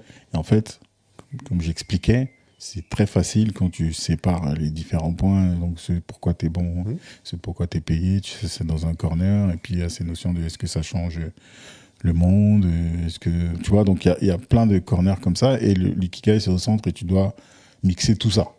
Quand tu dois mixer tout ça, et c'est ce que je suis en train de dire là, c'est ce que je dis à la fin, ça demande quand même des concessions ou une compréhension fine ce qui te plaît, là où tu es bon, là où tu peux faire de l'argent sans que ça remette en cause tes valeurs et qu'en plus ça soit utile au monde, quoi, tu vois. Donc forcément, pour moi c'est très difficile. Donc je me suis dit déjà, utile au monde, c'est peut-être présomptueux. Si ça peut être utile à une autre personne que moi-même, c'est déjà pas mal. Utile à mon monde. Voilà, mon monde. Et mon monde, il peut être unipersonnel ou il peut être composé d'une centaine de personnes, 1 millier. Voilà. On espère pouvoir étendre cette sphère d'influence. Moi, je suis à 1091 followers, donc je vais dire que c'est mon petit monde à moi. Voilà.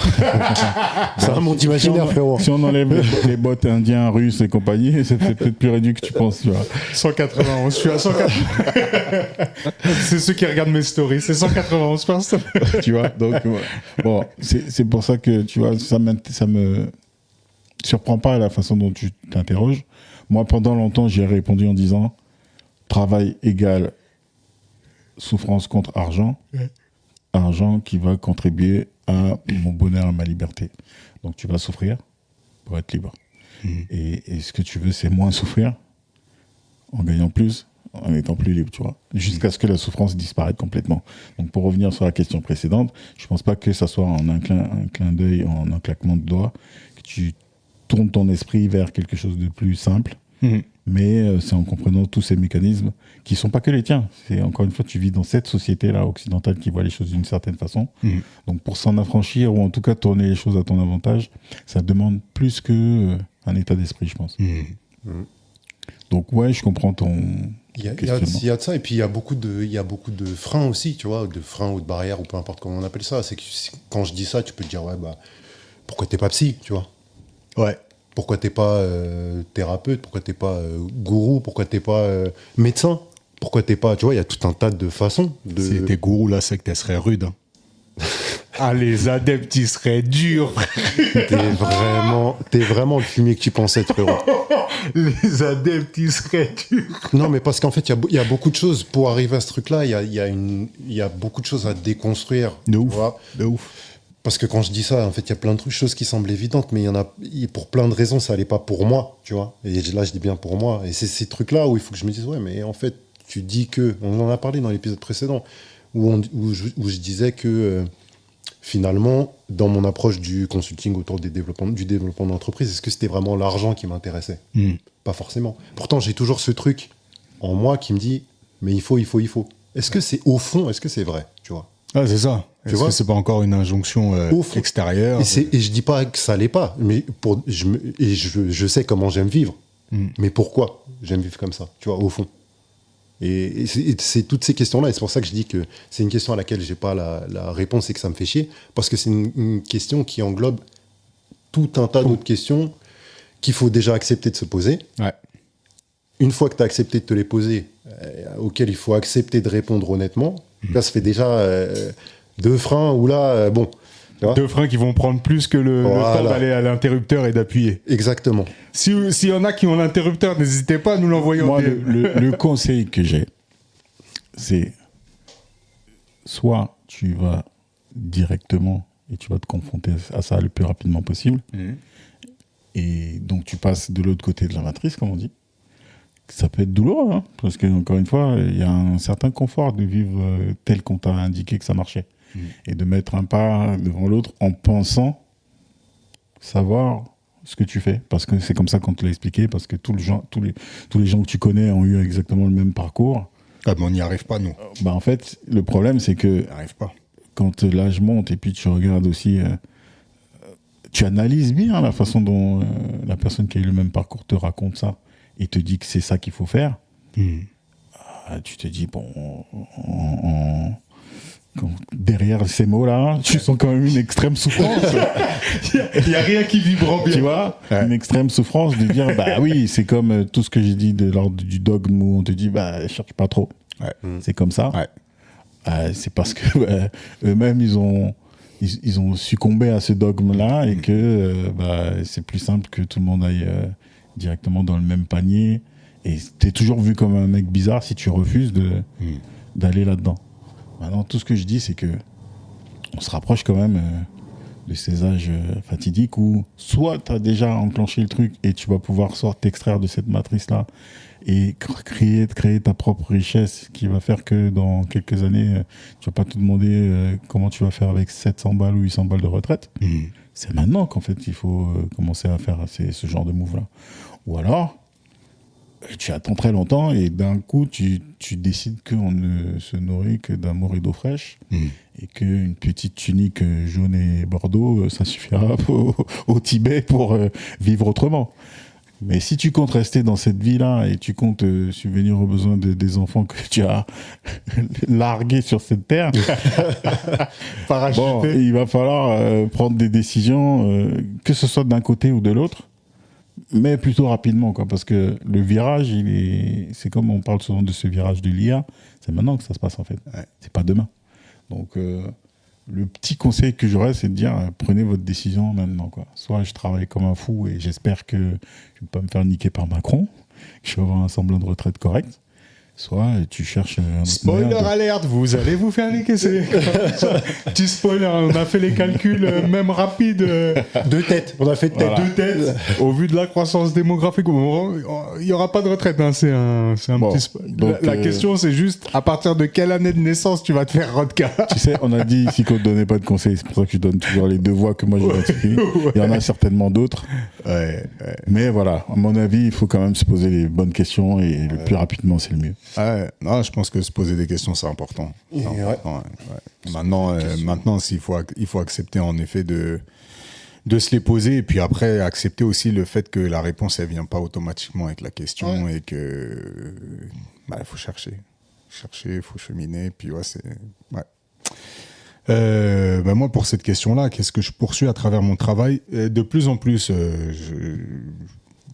même ça fait quelques épisodes que j'en parle, je me suis vraiment rendu compte que j'avais une forme de clairvoyance de malade entre 18 et 27 ans. Un truc de... Parce qu'on cherche l'alignement, là. Quand je prends du recul et que je repense à cette période, je me dis que j'étais vraiment en phase avec moi-même. Et l'autre jour, je parlais de, justement, quand est-ce que tu es en réussite ? À quoi ça ressemble ? Quand je me replonge dans cette période, je vois ça. Je vois cette réussite. Et ce que j'ai toujours répété et ce que je cherchais, finalement, c'est à ne jamais travailler. Et on a déjà dit plusieurs fois la maxime de Confucius, là, mais celle-là, quand je l'ai entendue, c'était vraiment pour moi une révélation. Et en vérité, je suis jamais bien et je me sens jamais bien quand j'ai la sensation de travailler. Voilà. Et donc, ce que je recherche à travers mon travail, c'est de ne pas travailler, en vérité. De ne pas avoir la sensation de travailler. Et je vois maintenant les moments où je suis dans le travail. Et c'est des trucs, qui deviennent rapidement pesants ou en tout cas des choses que j'aime, que je mets du temps à faire. Et en fait, je me suis plié aussi à ces injonctions-là finalement extérieures. Et j'en suis même venu à re-questionner justement mon parcours dans l'entrepreneuriat, c'est-à-dire est-ce que tu es foncièrement fait pour entreprendre des choses et sous cette forme-là et comment tu le fais ? Et c'est ce qui m'a amené justement à ces sortes de visions, de reconjuguer un petit peu ce que j'ai appris de l'entrepreneuriat parce que je l'ai fait un petit peu en suivant la notice et en même temps celui que j'ai pu être et où j'avais pas la sensation de bosser, quoi. Moi j'ai une petite question par rapport à cette sensation de travail dont tu parles. Ouais. Si on pousse le truc un peu plus loin et on parle de ne pas travailler du tout, à quoi ressemble ta vie si tu ne travailles pas ? En fait, ce qui est complexe, c'est que ça demanderait de redéfinir le mot travail, tu vois. Parce que quand j'ai pas la sensation de travailler, je sais pour autant que je suis très actif. Et d'ailleurs, je suis d'autant plus actif et productif quand je sens que je travaille pas. Donne-moi un exemple, parce que ce que je voudrais là... Un exemple, par exemple, c'est... je vais prendre... les exemples les plus concrets qui me reviennent, c'est toujours dans l'animation. Ouais. Ok. On va monter un événement. On va monter un gros événement. Cet événement-là, on va toujours aller vers le plus gros qu'on puisse. C'est-à-dire que tu vas avoir une enveloppe budgétaire et on va te dire, ouais, c'est ça. Tu vas dire, mais c'est pas grave, ça. Ok, il faut faire, je sais pas, on va organiser une plage pour des gens dans une ville. On va dire, oui, mais ton budget, il est de temps. Ok, il n'y a pas de souci, mon budget, il est de temps. Je vais aller trouver des palettes, je vais construire les palettes, je vais aller chercher des coussins, je vais aller trouver un partenaire de chantier qui va me faire du sable pas cher. Je vais lui trouver il va même sponsoriser l'événement, je vais accrocher des bannières. Tu vas te démerder. Mais au final, ce truc-là, il va te prendre énormément de temps, plus que si tu avais fait des bons de commande et que les trucs étaient arrivés. Tu vois. Donc, il y a toujours cette notion de faire un max. Mais au final, tu portes cette responsabilité parce qu'une fois que tu as fait ça et que personne t'a donné l'aval, bah, tu portes cette responsabilité. Et tu vas aller au bout de ce truc. Donc, tu finis dans des contextes où, ben moi, j'ai fait des villages comme ça, là, sur des événements où, finalement, comme on n'avait pas de budget pour gardienner, bon, on a dormi sur place, tu vois. Et ça, dans un contexte de collectivité territoriale, les gens, ils comptent leurs heures. Mais ça, tes heures, elles ne sont pas payées. Donc, et moi, ce n'est pas des questions que je me posais. Okay. Tu vois, je me posais pas la question, ah là, je vais rester dormir sur mon lieu de travail, du coup, ça va faire tant d'heures, il faudra que je récupère. Je sais déjà que ça rentre pas dans le cadre. Mais pour que je me sente pas au travail, sur mon lieu de travail, il faut que c'est cette dimension-là, tu vois. Moi, je veux aller encore plus loin que ça. Et c'est peut-être rattaché à la question précédente, mais si on considère que le travail, c'est une action que tu fais contre une rétribution financière, enlevons ça. Et disons, il n'y a plus aucune action que tu fais qui est rémunérée. Ouais. Quelle est ta vie? À quoi ressemble ta vie? Fortement une coloration. Franchement, fortement. Il faut qu'il y ait du mouvement. Ça, c'est ce que j'ai dit. Il faut qu'il y ait des gens. Il faut qu'il y ait de la valeur qui est intrinsèquement liée aux relations humaines. Ouais. Et tout ce qui peut rentrer dans ce que je viens de définir là, c'est parti. Félix? Même question.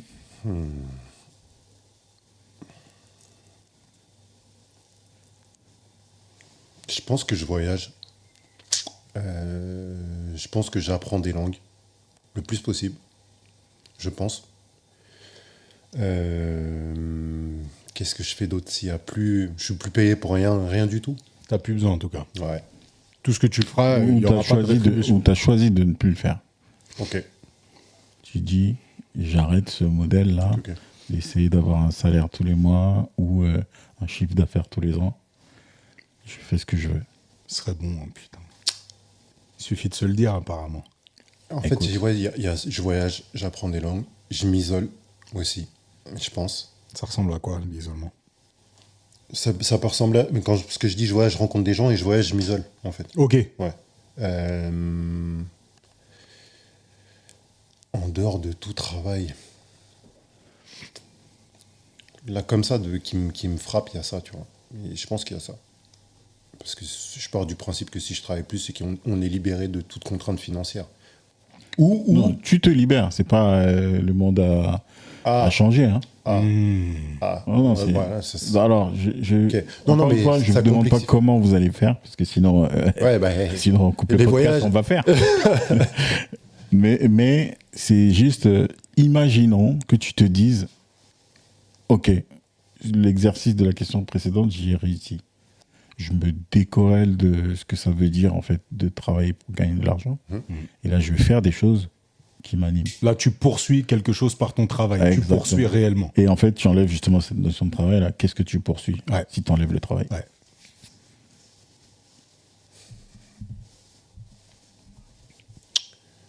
Je sais qu'elle est dure, la question. Ouais, j'ai une réponse archi-bateau. Franchement, j'essaye de faire le bien autour de moi, tu vois, vraiment. Je sais pas quelle forme ça prend. Je sais pas si c'est de l'humanitaire. Je sais pas si c'est juste. Je sais pas quelle forme ça prend, mais je pense qu'il y a de ça. Tu vois. Je sais pas que je pense. Je sais qu'il y a de ça. C'est un bon élément de réponse. Hein. Ouais. Je sais qu'il y a de ça. C'est un peu l'exercice du GPS là où tu te dis bon, il faut que j'arrive à destination et elle ressemble à quoi la destination, tu vois. Et à chaque fois que tu as une étape ou une route entre guillemets qui se présente à toi, tu te dis est-ce que ça me ramène à ça ou est-ce que c'est en train de m'éloigner, tu vois. C'est bien d'avoir un truc. Sergio, toi, tu fais quoi? Moi, je laisse une trace. Ça veut dire j'écris plein de choses. Je dessine, je peins, je fais des photos. Je fais du textile. En ce moment, j'ai l'appel du textile. Je fais du textile. Je vais peindre dans des grottes. Je laisse une trace. Pendant des années, ça a été mon adage, ça. Quand j'écrivais et autres, me dire, ouais, c'est important que je laisse une trace. Après, si la trace à remettre des sous, pourquoi pas, tu vois.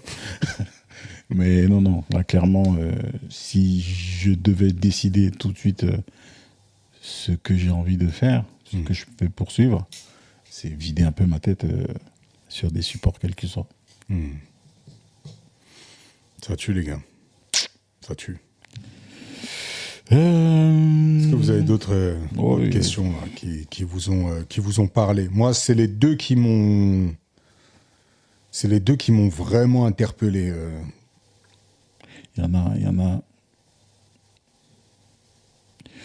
une ou deux qu'on pourrait un peu mélanger. C'est-à-dire que il y a une qui dit: est-ce que l'avis de votre entourage compte quand vous lancez un projet? Si oui, jusqu'à quel point?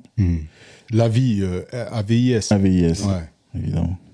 Et puis donc, première chose avant de répondre à ça, c'est je vous invite à aller écouter l'épisode sur l'entourage, parce qu'il y a des notions qu'on va aborder là tout de suite, qui ne concernent que l'entourage. Je crois que c'est le 1, les 2, 3, 4, l'entourage vraiment qu'on considère comme choisi, pas subi. Et donc, il y avait une autre question qui disait... Allez l'écouter, parce que sinon, vous allez nous prendre pour des extrémistes, là. Ouais, clairement. C'est vraiment des bâtards. Donc, tu fais tout ça pour qui, au fond? Ouais. Elle est bien, celle-là aussi. Donc, si on peut mélanger un peu les deux, carrément. et essayer d'y répondre. Instinctivement, j'ai envie de te dire que il y a une grosse partie où, justement, tu fais ça. J'ai fait ça pour les gens, tu vois, les injonctions, finalement. Ouais. Mais sans forcément m'en rendre compte. Je me suis pas dit, je prends un travail pour rassurer mes parents, ou je me suis pas dit non, parce que si j'avais voulu les rassurer, j'aurais fait mes études jusqu'au bout, j'aurais choisi peut-être une autre voie, ou peu importe. Et du coup, est-ce que c'est les gens ou est-ce que c'est une forme d'entourage? Ouais, une forme d'entourage, ouais. Parce que les gens, pour moi, c'est hors de l'entourage. Ouais, non, les gens, non. Alors, l'avis de l'entourage. Aujourd'hui, puisqu'on parle d'aujourd'hui, ouais, c'est de plus en plus facile de m'en démarquer, de ne pas le prendre en considération quand cet avis-là, il n'est pas forcément pertinent. Voilà. Par contre, c'est toujours plaisant de confronter ma vision avec des gens que j'ai estimés crédibles, quoi, tu vois. Et ce que je vais en tirer, c'est plus, c'est ça, je vais capitaliser, mais je vais pas forcément changer d'axe. Ouais, ça va m'apporter des éléments de réflexion, mais ça va pas. Je vais pas faire les choses pour être bien vu ou pour être. Je repose un peu la question différemment. Est-ce que tu lui demandes déjà cet avis-là? Ça peut m'arriver, mais de façon subtile. Déjà, ce podcast en est un bon moyen, je trouve, parce que c'est un moyen de confronter ce qu'on a dans la tête au cours de la semaine. Et même si c'est pas préparé, il y a un moment, en fait, au micro où, en tout cas, je vois pour moi, ça ressurgit. Je me dis, ah oui, c'est vrai que j'avais eu cette pensée-là. Tiens, je le mets sur la table. Et ouais, après c'est des cercles quand même relativement restreints. Et je vais pas le formuler du style les gars, j'ai eu une idée, est-ce que ça vous dirait de m'écouter ou un truc comme ça, mais ouais, je pense qu'à travers le podcast, je trouve que c'est le moment où je confronte le plus mes idées. Et c'est plaisant, c'est une gymnastique qui est plaisante pour moi et j'en tire toujours une grande richesse. Ouais. Force est de constater que je le fais principalement qu'ici, quoi. Ouais. Bah ouais. Parce qu'après, en voyant mon entourage, il faudrait reprendre tellement de discussions pour faire comprendre. Avec ma femme, beaucoup on discute, tu vois, de choses et d'autres. Et de plus en plus, elle arrive quand même à me cerner autant que j'arrive à la cerner. Et voir aussi les moments où, justement, vient la discussion, on l'arrête immédiatement, parce qu'en fait, elle va mener à strictement rien. Elle peut mener à rien. On a 2 paradigmes sur certaines choses qui sont tellement éloignées que tu vas pas me comprendre, je vais pas te comprendre, ça va créer de la frustration, aucune utilité dans la communication, quoi. Et d'autres fois où c'est bien enrichissant. On a eu une discussion, je crois avant-hier, justement autour de nos activités respectives, où justement, il y a des bons échanges et je vais pas chercher un avis, mais la discussion va me nourrir, quoi. Ouais. Et j'apprécie ces moments-là. Par contre. La vie, c'est-à-dire, tu devrais, ça rentre même plus, ça. Non, c'est pour ça que je demandais, est-ce que tu demandes cet avis-là? Parce qu'il y a différentes façons de procéder. Il y a effectivement un truc un peu complètement ouvert, où tu discutes d'un sujet et puis tu regardes un petit peu comment la personne en face de toi ou les personnes en face de toi appréhendent ce sujet et tu essaies de te mettre un peu dans leur pompe, un peu les exercices qu'on fait ici, et tu vois si ça vibre avec ce que tu avais pensé, etc. Et puis il y a d'autres façons de faire qui sont de dire bon, ok, c'est vert ou c'est bleu, qu'est-ce que tu choisis, quoi, tu vois, qui est une indication de ce qui pourrait plaire à l'autre, quoi, tu vois. Et même dans ce deuxième cas, c'est ça qui peut parfois vexer ou frustrer les gens. C'est que, en fait, tu me demandes, mais tu t'en fous de mon avis. Parfois, en fait, tu poses la question pour voir qu'est-ce que la personne active comme pensée pour aller dans telle ou telle direction. Et c'est pas la réponse que tu veux, c'est la façon d'arriver à la réponse que tu essaies de comprendre. Et ça, c'est vrai que quand tu le fais, tu vas pas forcément donner toutes les clés à la personne en disant, en fait, ce que je veux voir, c'est l'objection que tu émets quand je te parle de tel ou tel sujet. Ouais. Moi, ce que je suis en train de chercher quand je te pose la question, c'est comment, soit je m'accommode de cette objection en disant, je sais qu'elle va arriver, mais c'est pas mon problème. Soit je sais qu'elle va arriver, je vais trouver un moyen de la contrer ou expliquer exactement ce que je veux faire. Et souvent, plus le projet, en tout cas en ce qui me concerne, est personnel, plus en fait, j'ai pas besoin d'avis. Ouais. J'ai envie, et c'est ça la différence, j'ai envie d'avoir un avis justement pour pouvoir soit me questionner et revoir complètement ma copie, ça arrive. C'est bizarre parce que quand tu arrives avec des convictions, les gens confondent ça avec des certitudes. Oui, très juste. Et en fait, c'est de toute façon, lui. Ça sert à rien que je ça dise que ce soit. Et en fait, ce que je veux, justement, c'est la façon de penser autrement, qui soit va questionner tout ce que je suis en train de dire, soit au contraire va conforter ça en disant ah ouais, c'est moi contre le monde et j'y tiens, en fait, tu vois. Et c'est ça, en fait, le projet, c'est moi contre le monde. Donc, quand c'est comme ça, bah, tu regardes un peu comment les gens se comportent autour, un peu ce qu'on disait avec le projet de Sams qu'il a fait. C'est un peu dire, ok, je vais prendre toutes les tempêtes, mais pour vous prouver que j'ai raison de penser que vous allez me tomber dessus, quoi, tu vois. Donc, ça peut être construit de cette manière-là, mais pour répondre à la question, oui, la vie des gens compte, mais ça ne veut pas dire que je vais appliquer ce que leur avis met en lumière, quoi, tu vois. Ça veut dire que je vais l'intégrer à ma réflexion. C'est ça. Et puis, c'est pas des gens, c'est de l'entourage. Ouais. Et écoutez l'épisode, vous saurez de quel entourage j'en parle. Le gros problème qu'il y a quand tu demandes un avis, c'est que la personne se sent obligée d'en donner un. Déjà. Il n'y a personne à qui, et ça je vous invite à faire l'expérience, tu demandes l'avis à quelqu'un, ça va être très très très très très très rare, une infime partie de la population qui va dire j'en ai strictement aucune idée. Il y a un avis qui va devoir tomber, ils se sont obligés, tu le mets même en... C'est toi qui tu le mets en mission, tu vois, de te répondre en plus, donc il va falloir qu'il te donne un avis et il va t'en donner un, mais c'est le sien, quoi. Et bien souvent, quand la personne, justement, elle n'est pas forcément expérimentée ou que c'est pas son domaine ou quoi que ce soit, alors à la limite, c'est plus facile avec quelqu'un qui est complètement en dehors du domaine, Parce que dire, justement, il va y avoir peut-être l'humilité de dire, moi, j'en sais absolument rien par rapport à ça, mais moi, j'aurais peut-être, imagine, est-ce que tu as pensé à ça, mais est-ce que ça fonctionne dans ton domaine, ce type de choses? Mais dans tous les cas, elle va être en mission de te répondre, quoi. Et c'est le problème d'aujourd'hui. On revient encore au délire des réseaux sociaux. C'est T'en as tellement marre de le dire que tu le bafouilles. Les ozos sociaux. Les ozos. Les réseaux sociaux. Les ozos. Bah, c'est que tout le monde donne un avis, quoi. Ouais. Hein.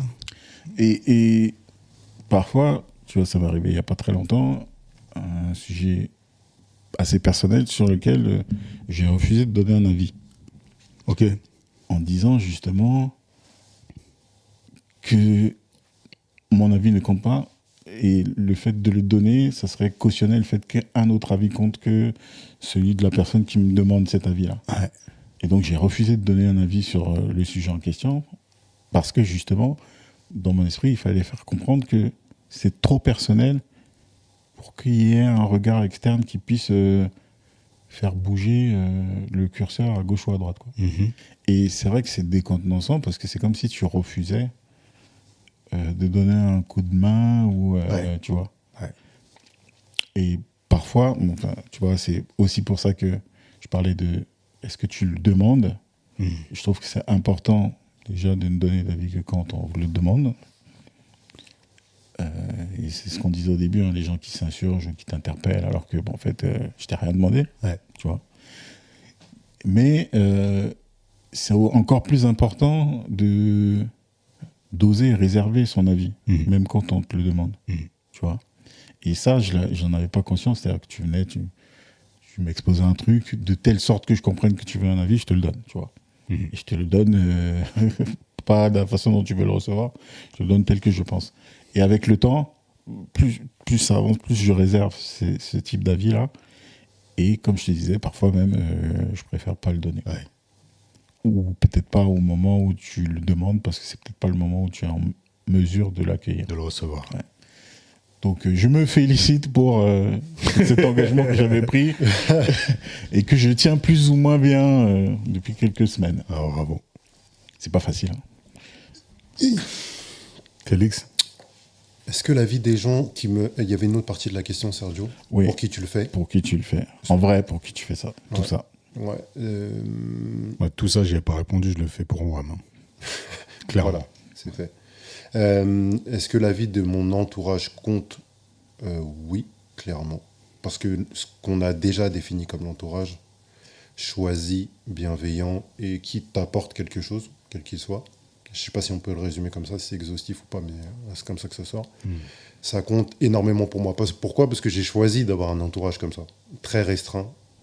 Tu vois, on parlait d'avis, mais même avoir des vraies conversations avec les gens, j'en ai vraiment très, très, très, très peu de personnes. C'est ma façon de me préserver à moi. Et tu fuis les conversations que j'ai pas envie d'avoir. Ouais, ça s'est passé il y a quelques jours. Non, mais tu vois, c'est là où je vois que je vieillis. C'est que il y a des fois où je peux même plus semblant. Je dis, ah, les gars, c'est votre conversation, elle m'emmerde, je me casse, j'ai autre chose à faire. Mais c'est pas. Mais bref, la question c'était pas ça. C'est quoi?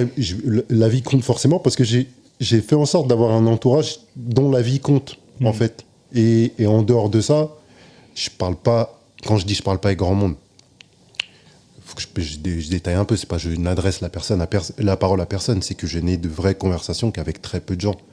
Donc au fond, la vie des gens avec qui j'ai une conversation, ou leurs intuitions, ou leur façon de raisonner aussi. Parce que là, je rejoins très fort ce que disait Sergio. Il y a des fois, on discute, ou on demande des conseils ou des avis, pas forcément pour ce que la personne va dire, mais pour son cheminement à la construction de sa pensée, tu vois, qui va t'amener un autre regard, un autre truc, et qui va soit te conforter, soit pas forcément complètement tout remettre en question, mais te dire, il y a une autre vision, te rappeler qu'il y a une autre vision qui est possible. Donc ouais, clairement, ça compte. Et voilà, la réponse est assez simple. Hein. Et pour qui je le fais? J'espère pour moi, tu vois. J'espère pour moi. J'espère me débarrasser, en tout cas de plus en plus pour moi. Voilà, pour mon bien-être, pour ce que j'ai envie d'apporter finalement, tu vois. C'est présomptueux de faire pour les autres alors que t'as même pas fait pour toi, tu vois. Non, mais ça pourrait être pour les autres dans le sens où par rapport au regard des gens, tu vois, par rapport à leur... tu fais. Ouais. J'ai beaucoup été là-dedans. je le suis vraiment de moins en moins, j'ai l'impression, tu vois. J'ai l'impression. Donc, non, c'est vrai, hein. Tu vois, même c'est des phrases dans lesquelles on a été construit, on le fait pour nos enfants, on le fait, tu vois, c'est des phrases, on les a tellement entendues. mais au fond, même quand tu dis je le fais pour moi, tu le fais pour tes enfants, en fait. Bah, Mais c'est la dans ce matrice, sens que je l'entends. ouais, c'est ça. C'est de dire, si toi-même t'as pas réussi à remplir ton propre vase, c'est présomptueux de dire je vais te donner de l'eau aux autres, quoi. Et puis l'eau de tes enfants, c'est l'eau qui vient de ton vase aussi, au final. Mais c'est ce que je dis. c'est C'est-à-dire que ton vase il est vide. Et tu commences à penser à celui des autres. Ouais, mais cette façon de voir, frérot, c'est quand t'as fait les 3 étapes, t'as 3 coups d'avance quand t'as cette vision-là. Oui, et tu t'es rendu compte de ce que c'était un vase vide. Un vase fêlé. Voilà, donc à un moment donné... Qui donne de l'eau, mais croupie. Ah ouais, donc voilà, à un moment donné, tu vois, tu changes. Et effectivement, quand tu le dis comme ça peut paraître hyper égoïste. Non, c'est que si tu veux ruisseler du bonheur, il faut t'en remplir C'est l'inverse de l'égoïsme, ce truc-là. Et c'est ça qu'il faut... Parce que le fait de penser aux autres et de faire pour les autres, c'est aussi parfois une très grande preuve d'égoïsme. Mais de malade. De vouloir montrer qu'on est là pour les gens, etc. C'est pas... Faut pas penser que... Enfin, faut pas penser. Oula. Loin de moi l'idée de donner des injonctions ici au micro. Mais il y a beaucoup de gens qui ont l'air de faire pour les autres, qui c'est juste un... Comment on appelle ça? Camouflet. C'est comme ça qu'on dit. Donne-nous des noms. Ah. Mais moi, je vais donner des noms. Moi, le premier, j'ai déjà fait pour les autres en pensant de faire preuve d'un grand altruisme, alors qu'en fait, c'était juste pour masquer quelque chose d'autre, tu vois. Que ce soit des fêlures, des manques, des trucs. Donc, moi, j'ai envie de dire Bernard-Henri Lévy. Ouais, non, là. Non, mais. Qui est mal perdu. Qui ne sera jamais invité ici, d'ailleurs. Never. Jamais. Sinon, j'arrête le podcast. Sinon, on ferme la porte. J'ai eu la sensation en arrivant ce matin qu'on allait arrêter le podcast. Ouais, le prochain invité, c'est Bernard-Henri Lévy. Bah, t'as eu une bonne intuition, mon cerf. T'as eu une bonne intuition. Ouais, non, c'était pas du tout. Quand je dis ça, c'est pas du tout pour tu vois, encore une fois. Et c'est bien. Cet épisode me permet, parce que je le fais pas forcément souvent et personne ne le fait ici souvent. Mais moi, le premier, de penser ou de laisser penser que on apporte une science et qu'on est sorti d'affaires ou qu'on apporte notre façon de penser, nos réflexions avec nos difficultés. Et vous le prenez comme vous le prenez, de toute façon. Non, on est aussi bon que tout le monde. Voilà, exactement. En mieux. Version premium, Pro Max. Moi, ça fait très peu de temps que je comprends le proverbe, la charité bien ordonnée commence par soi-même. Ouais. Et ça fait très peu de temps. Très, très peu de temps. Et très peu de temps aussi que je matérialise à quel point, justement, dans les préceptes de foi que je suis, il y a vraiment ce côté, justement, de la dissimulation de tes actes, tu vois, que ce soit en bien ou en mal. Et c'était des trucs au début où je me disais, mais c'est important de propager aussi ce que tu fais en bien parce que justement tu vas peut-être avoir une résonance, des gens vont vouloir suivre, mais en fait c'est encore très présomptueux de penser que tu puisses être un exemple. En vérité, ceux qui sont des exemples, ils se le sont pas dit. Ouais. Tu vois, ouais. Ils ne sont pas dit je vais être un exemple. Et ils n'ont surtout pas cherché à le montrer. Et voilà, c'est ça. Il n'y a pas de calcul. C'est en fait fait. Et c'est là où ce que tu dis, c'est pour ça que je dis c'est la troisième, c'est le troisième move sur l'échiquier parce que il faut déjà avoir perçu que si tu es, les autres, ça leur suffit en vérité. Tu vois. Ouais. Et le premier move pour être un exemple, c'est ce que je disais tout à l'heure, c'est arrêter de regarder les autres et les juger en se positionnant, comme tu disais, au-dessus ou en dessous, en fonction de ce que tu regardes. Regarde-toi, mais bien déjà, toi. Ouais, de ouf. Et si tu vois des choses des fêlures, des failles, occupe-toi de ça, au lieu de regarder celles des autres. Tu vois.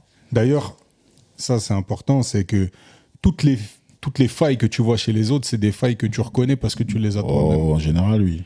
Ouais. En général, tu les as, tu les portes et elles t'irritent parce qu'elles sont déjà là en toi, tu les connais, tu les identifies.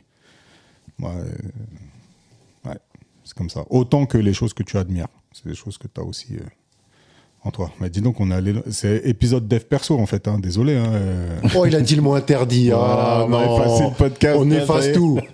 Pardon les gars, je voulais vraiment pas.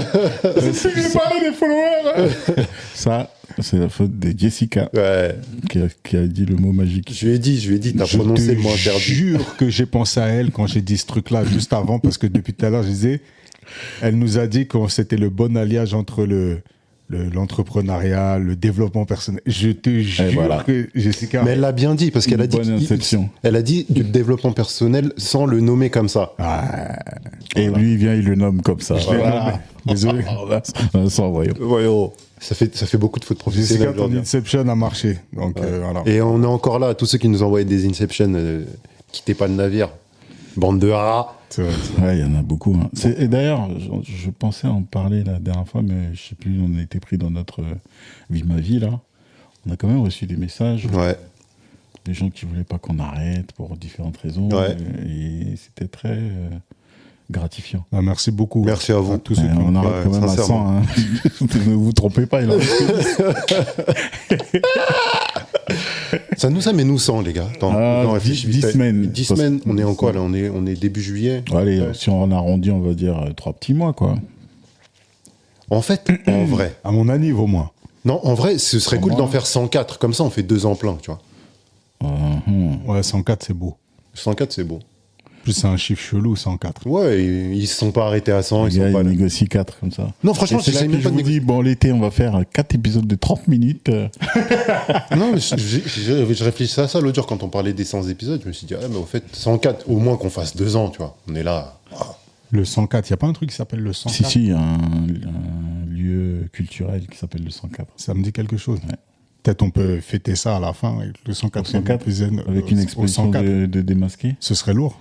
Attends, tiens, je les avais pas mis sur ma liste, je vais regarder. Voilà. Écoute. J'ai 3 mois. Écoute. On s'envoie un petit son. Ouais. Est-ce qu'on arrête le pointage là, les gars? Moi, je suis bien, moi. Moi, franchement, les gars, j'ai parlé plus que de raison, j'ai envie de dire aujourd'hui. Ça fait plaisir. Hein. Les petits joueurs. Ah, toi, t'es chaud. Plus sous la semelle, là, ça y est. Il n'y a plus rien, y a plus de gaz. Non, tu sais quoi, j'en ai sous la semelle, mais j'ai la sensation que ça peut continuer hors tu sais, j'ai la sensation comme après un bon repas, tu vois. Bon, ce que je propose. J'ai envie de me poser avec mes gars, parce que là, aujourd'hui, j'ai pas d'injonction à aller chercher mes gosses tout de suite, tu vois. J'ai pas d'injonction non plus. Donc là, ce que tu es en train de dire aux auditeurs, c'est que tu veux les priver de notre conversation. Ce qu'on peut dire aux auditeurs, c'est qu'on a quand même des choses qui restent du domaine privé. C'est une conversation privée, mais là, tu veux les priver de cette conversation. Non, j'ai envie de pousser les auditeurs à venir nous rejoindre pour avoir des vraies conversations. Je t'ai dit, moi, j'ai besoin des liens humains.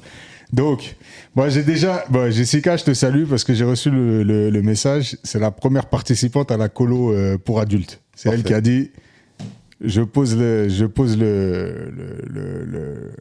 bulletin là, j'arrive, c'est bon, c'est validé. Donc, si avant de faire une colo pour adultes, vous voulez juste faire un petit meeting là avec nous, là, on peut s'organiser ça de manière très, très spontanée. Et si vous écrivez pas, on arrête le podcast. Mais voilà, comme ça, on pourra avoir toutes les conversations en off que vous voulez. Nous, on aime bien la Félicita, on sait s'y poser, mais on peut aller partout. En face, il y a la BNF, il y a des cours de salsa.